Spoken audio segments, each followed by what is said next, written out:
तो hello students, welcome back to my channel. तो आज हम बात करेंगे 12th क्लास की मैक्रो इकोनॉमिक्स में से national income and related aggregates के थर्ड पार्ट के बारे में। फर्स्ट टू पार्ट्स हम ऑलरेडी कवर कर चुके हैं। फर्स्ट पार्ट में हमने डोमेस्टिक इनकम के एग्रीगेट्स को अंडरस्टैंड किया था, जो कि टोटल 4 एग्रीगेट्स थे। सिमिलरली नेशनल इनकम के एग्रीगेट्स को हमने सेकेंड पार्ट में डिस्कस किया और वो भी टोटल 4 ही एग्रीगेट्स थे। इन सबको अंडरस्टैंड करने के बाद आज हमें ये देखना है कि अगर हमें कन्वर्ट करना है डोमेस्टिक के किसी भी एग्रीगेट को नेशनल में, या नेशनल के किसी भी एग्रीगेट को डोमेस्टिक में, या फिर आपस में किसी भी एग्रीगेट को हमने कन्वर्ट करना है, तो कौन से फॉर्मूलाज, कौन से रूल्स आपको यूजफुल हैं। अब बहुत सारे टीचर्स ऐसे हैं जो आपको कहते हैं कि फॉर्मूलाज रट लो, लेकिन वो फॉर्मूलाज रटने से आपको सॉल्यूशन नहीं मिलेगा, क्योंकि फाइनल एग्जाम तक जाते जाते मे बी वो फॉर्मूलाज आप भूल जाओ। तो इसका सॉल्यूशन क्या है, आज हम वो आपको प्रोवाइड करेंगे, किस तरह से आपको फॉर्मूलाज में कन्वर्जन्स करनी होती है। लेकिन आज का लेक्चर स्टार्ट करने से पहले हम सब आपको बता दें कि आज हमारे पास एक बुक है रिकमेंड करने के लिए फॉर 10th क्लास स्टूडेंट्स। आपका ब्रदर, सिस्टर या कोई भी फ्रेंड 10th क्लास में पढ़ता है तो उसको ये बुक जरूर रिकमेंड करिए, ताकि वो फाइनल एग्जाम में अच्छे मार्क्स स्कोर कर सके। ये ओसवाल की तरफ से है, last 10 year solve sample paper, या फिर कह लीजिए लास्ट 10 ईयर्स के जो पेपर हैं, जो फाइनल एग्जाम में पेपर आ चुके हैं, इसमें वो सारे पेपर आपको मिल जाएंगे। और क्योंकि इसमें सारे सब्जेक्ट कवर हैं, तो आपको कोई और रेफरेंस बुक लेने की भी जरूरत नहीं पड़ेगी। इसमें आपको English, mathematics, science, social science, ये चारों सब्जेक्ट्स के प्रीवियस 10 ईयर्स के जो पेपर एग्जाम में आ चुके हैं वो मिल जाएंगे, और वो भी सॉल्व्ड मैनर में। अगर कोई भी डाउट रहेगा वो भी आप तुरंत इसमें से देख के सॉल्व कर सकते हैं। तो चलिए अब हम बात करते हैं अपने कन्वर्जन रूल्स की। तो ये हमारे पास कन्वर्जन रूल्स हैं। तो ये वो टॉपिक है जो लास्ट लेक्चर में हमने यहां पर छोड़ा था। टोटल हमारे पास 8 एग्रीगेट्स हैं, जिसमें से 4 एग्रीगेट्स किससे रिलेटेड हैं हमारे,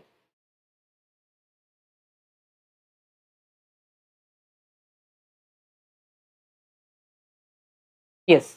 तो फर्स्ट 4 एग्रीगेट्स जो हैं वो डोमेस्टिक इनकम से रिलेटेड हैं, और नेक्स्ट ये वाले 4 जो एग्रीगेट्स हैं वो नेशनल इनकम से रिलेटेड है। एग्जाम में आपको 3 ही मेथड आते हैं, value added method, income method और expenditure method. Value added method से आपको क्या मिलता है, GDP at MP. Income method से आपको क्या मिलता है, एनडीपी एट एफसी। और एक्सपेंडिचर मेथड से आपको कौन सा एग्रीगेट मिलता है, जीडीपी एट एमपी। तो ये 3 एग्रीगेट्स आपको कई बार कन्वर्ट करने पड़ते हैं किसी और एग्रीगेट में, किसी और वैल्यू में। तो वो कन्वर्जन के आपको रट्टे नहीं लगाने, फॉर्मूलाज को अंडरस्टैंड करना है, तब आपके लिए बहुत ईजी हो जाएगा कॉन्सेप्ट को सॉल्व करना, फॉर्मूलाज अप्लाई करके आंसर फाइंड करना। तो चलिए हम यहां पर स्टार्ट करते हैं। तो सबसे पहले तो आपको ये पता होना चाहिए कि जो वैल्यू एडिड मेथड है,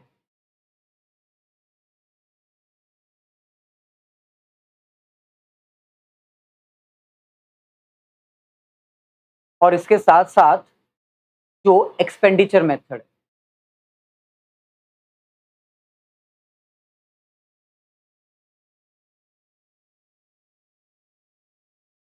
इन दोनों से आपको कौन सा एग्रीगेट मिलता है, GDP at MP, gross domestic product at market price. और दूसरी तरफ जो हमारे पास इनकम मेथड है,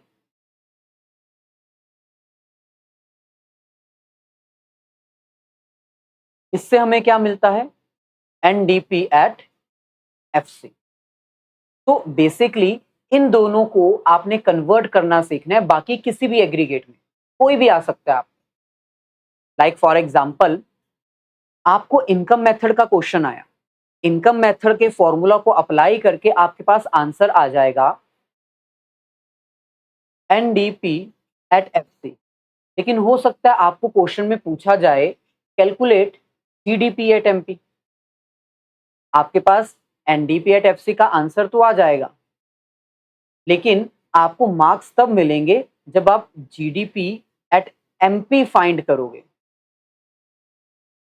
तो इसका मतलब आपको जीडीपी एट एमपी फाइंड करने के लिए एनडीपी एट एफसी की हेल्प लेनी होगी।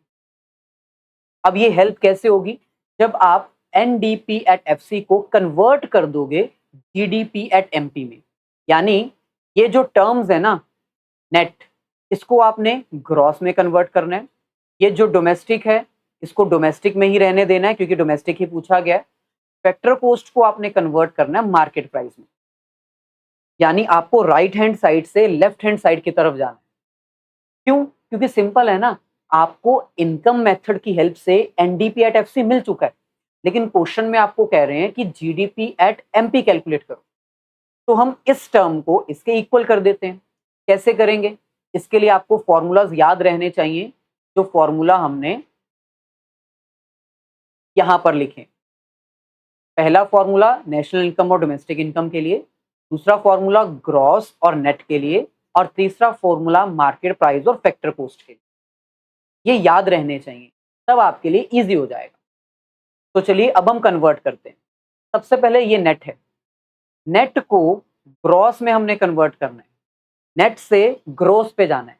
नेट छोटी वैल्यू होती है, ग्रॉस बड़ी वैल्यू होती है। तो नेट में हम ऐसी कौन सी आइटम ऐड करें कि वो ग्रॉस बन जाए? डेप्रिसिएशन। तो इसमें हम ऐड करेंगे डेप्रिसिएशन। नेक्स्ट डोमेस्टिक को डोमेस्टिक ही रहने देना है। फैक्टर कॉस्ट को हमने कन्वर्ट करना है मार्केट प्राइस में। फैक्टर कॉस्ट छोटी वैल्यू होती है, मार्केट प्राइस बड़ी वैल्यू होती है। तो फैक्टर कॉस्ट में ऐसी कौन सी आइटम हम ऐड करें कि वो मार्केट प्राइस बन जाए? सिंपल है, हम इसमें ऐड कर देंगे नेट इनडायरेक्ट टैक्स। क्योंकि फैक्टर कॉस्ट वो प्राइस है ना जिसमें प्रोडक्ट बनके तैयार हुआ है, टैक्स और सब्सिडी का ट्रीटमेंट उसमें नहीं हुआ। मार्केट प्राइस वो है जिसमें इनडायरेक्ट टैक्सेस और सब्सिडीज का ट्रीटमेंट हो चुका है। तो फैक्टर कॉस्ट में हम क्या ऐड करें कि वो मार्केट प्राइस बन जाए? एनआईटी। तो इसका मतलब आपको एग्जाम में कोई भी कन्वर्जन रूल आ सकता है, और इतने सारे कन्वर्जन रूल्स याद करना कोई इजी टास्क नहीं है, या रटना इजी नहीं है। इनको अंडरस्टैंड करना पड़ेगा, और अंडरस्टैंड करने के लिए आपके पास वही है जो मेन फॉर्मूलाज हैं। जैसे फर्स्ट फॉर्मूला मैंने अभी दिखाया था, फर्स्ट फॉर्मूला है नेशनल इनकम और डोमेस्टिक इनकम का, या फिर हम इसको किस तरह लिखते हैं? फर्स्ट फॉर्मूला है डोमेस्टिक इनकम और नेशनल इनकम। अब दोनों में से छोटी वैल्यू कौन सी है? Domestic income. बड़ी वैल्यू कौन सी है? National income. तो डोमेस्टिक को नेशनल में कन्वर्ट करने के लिए, यानी छोटी वैल्यू से बड़ी वैल्यू में जाने के लिए हमें क्या करना होता है? Net factor income from abroad plus करना होता है। और नेशनल इनकम से डोमेस्टिक इनकम पे जाने के लिए, बड़ी से छोटी वैल्यू में जाने के लिए net factor income from abroad minus करना होता है। तो मैंने एक तो आपको फॉर्मूलाज दिखाए थे, अगर आप फॉर्मूला लर्न कर सकते हो तो ये फॉर्मूलाज हैं, लर्न कर लीजिए, इजी हो जाएगा। फॉर्मूला लर्न करना मुश्किल लगता है तो इतना याद रख लीजिए कि कौन सा कॉन्सेप्ट छोटा है और कौन सा बड़ा है, ताकि आप कन्वर्जन रूल रटो नहीं, सीखो। ऐसे ही सेकंड जो हमारे पास है वो है नेट और ग्रॉस। नेट छोटी वैल्यू है, ग्रॉस बड़ी वैल्यू है। नेट से ग्रॉस पे जाने के लिए हम क्या करेंगे? Plus depreciation. छोटी से बड़ी पे जाने के लिए प्लस होता है, ऐसे ही बड़ी से छोटी वैल्यू पे आने के लिए माइनस करेंगे, क्या? डेप्रिसिएशन। ऐसे ही तीसरी चीज हमारे पास क्या आ जाती है? मार्केट प्राइस और फैक्टर कॉस्ट। अच्छा, इसको भी हम इस तरह से लिखते हैं, छोटी और बड़ी वैल्यू, ताकि आपके लिए याद करना थोड़ा इजी हो जाए। फैक्टर कॉस्ट और मार्केट प्राइस। तो फैक्टर कॉस्ट से मार्केट प्राइस पे जाने के लिए हम प्लस करेंगे, क्योंकि फैक्टर कॉस्ट छोटी वैल्यू होती है और मार्केट प्राइस बड़ी वैल्यू होती है। प्लस करेंगे नेट इनडायरेक्ट टैक्स, और वहीं पर मार्केट प्राइस से फैक्टर कॉस्ट पे जाने के लिए, बड़ी से छोटी वैल्यू पे जाने के लिए माइनस कर देंगे एनआईटी, नेट इनडायरेक्ट टैक्स। तो ये कॉन्सेप्ट अगर क्लियर है तो अब एक दो क्वेश्चन और ट्राई करते हैं, ठीक है? मान लो आपने कैलकुलेट करना है जीडीपी एट एमपी लेकिन आपके पास आंसर आया है NNP एट FC। अब ये एक ऐसा क्वेश्चन जिसमें सारी टर्म्स चेंज है। सबसे पहले देखो, ये ग्रॉस है, ये नेट है। नेट छोटी वैल्यू होती है, ग्रॉस बड़ी वैल्यू होती है। तो छोटी से बड़ी वैल्यू पे जाने के लिए प्लस किया जाता है, लेकिन क्या क्या प्लस करना है? NIT, net factor income from abroad, या डेप्रिसिएशन? ग्रॉस और नेट के बीच में डेप्रिसिएशन का रूल लगता है, तो प्लस करेंगे डेप्रिसिएशन। ऐसे सेकंड वैल्यू यहाँ पर नेशनल है, यहाँ पर डोमेस्टिक है। नेशनल बड़ी वैल्यू होती है और डोमेस्टिक छोटी वैल्यू होती है। तो नेशनल से डोमेस्टिक पर जाने के लिए, बड़ी से छोटी वैल्यू पर जाने के लिए माइनस करेंगे क्या? Net indirect tax? नहीं, net factor income from abroad minus net factor income from abroad. Similarly ये फैक्टर कॉस्ट है और ये मार्केट प्राइस है।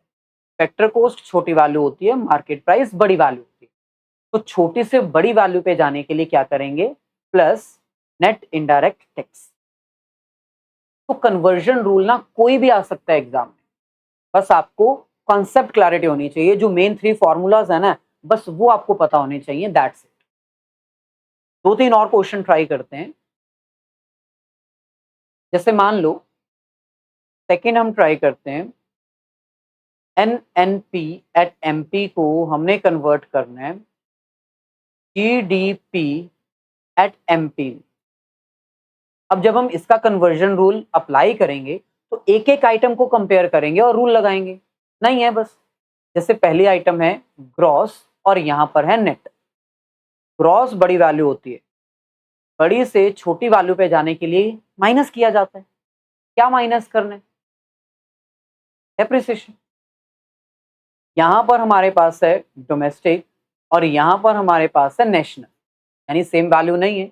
यहां पर भी हमें कन्वर्जन रूल अप्लाई करना पड़ेगा डोमेस्टिक से नेशनल पे जाने के लिए, यानी कि छोटी से बड़ी वैल्यू पे जाने के लिए हमें प्लस करना होगा। लेकिन क्या?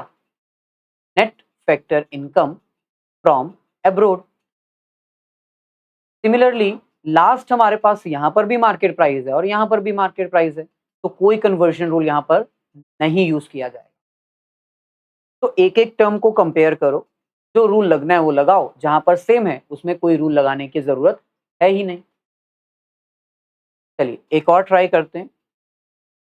थर्ड, मान लो आपने GDP एट FC को कन्वर्ट करना है NDP एट MP में।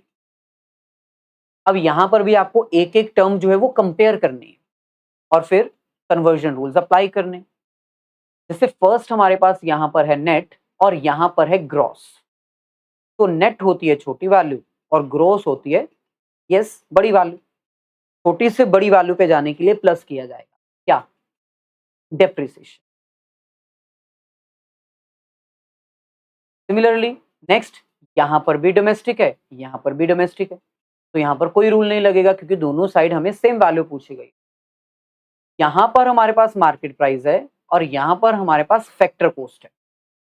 मार्केट प्राइस होती है बड़ी वैल्यू और फैक्टर कॉस्ट होती है छोटी वैल्यू।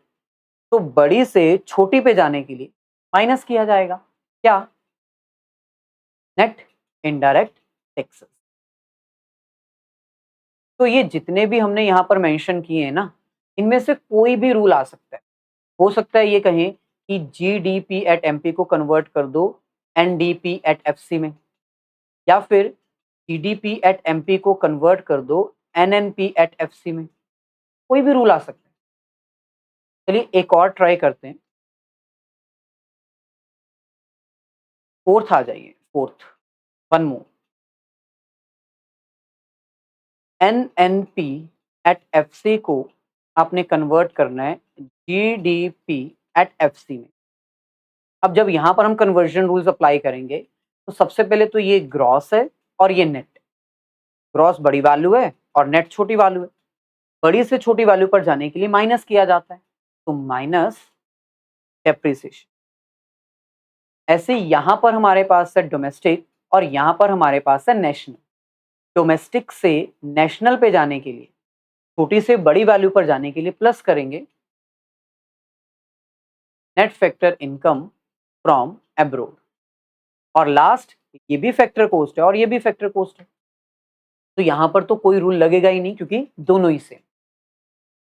तो इस तरह से आपको बाकी सारे रूल्स भी खुद ब खुद ट्राई करके देखने हैं। ये जितने भी हमने यहाँ पर लिखे हैं, 4 टर्म्स यहाँ, 4 टर्म्स यहाँ, इन सबको एक दूसरे में कन्वर्ट करके देखो। क्रॉस, आमने सामने, ऑपोजिट, सबको करके देखो, आपको सारे रूल्स अच्छे से याद हो जाएंगे। तो ये था हमारा आज का लेक्चर, जिसमें हमने डिटेल में डिस्कस किया कि कन्वर्जन रूल्स को रटना नहीं है, समझना है। जो मेन 3 फॉर्मूलाज हैं वो आपके सामने दिए हुए हैं, इनको अच्छे से रिवाइज कर लो। बस इन्हीं को यूज करके कोई भी रूल पूछा जाए आप अप्लाई कर सकते। तो ये आज का लेक्चर था। वीडियो अगर अच्छी लगी हो तो इसको लाइक और अपने सभी फ्रेंड्स के साथ शेयर जरूर कर दीजिए।